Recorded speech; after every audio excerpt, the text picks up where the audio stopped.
Hello guys, for today's video papakita ko naman sa inyo yung mga extrang item na napapanalunan ko. Ito yung tinatawag na pick up price kung saan mag-spin ka dito sa wheel nila kapag 2 pataas yung item na nakuha mo sa isang claw machine. Yung item naman na makukuha nyo dito ay depende kung ilan yung nakuha nyong item. Halimbawa, 2, 3, 4, 5, 6, 7, 8 or etc. ang nakuha nyo sa isang claw machine, may mga katapat na item yan. Available to sa lahat ng snack claw machine nila. Ito naman yung mga item na pwede mong mapanalunan kapag nag-spin ka. May silka, may trolley, may cup noodles, buttered honey, Pringles, and ayun. Para makuha mo naman yung mga item na to, kailangan mag-stop ng ilaw sa price kasi meron dito spin again and better luck next time.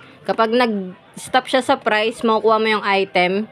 And pag napunta naman siya sa better luck is wala kang makukuha ang item. Pag nag-spin ka naman dito, bihira naman tumapat sa better luck kasi nag-iisa lang yung better luck dyan. So kadalasan na nakukuha ko dito is price. Kaya kung makikita nyo sa mga post ko ay maraming silkang nakalagay. Doon ko nakukuha yung mga item.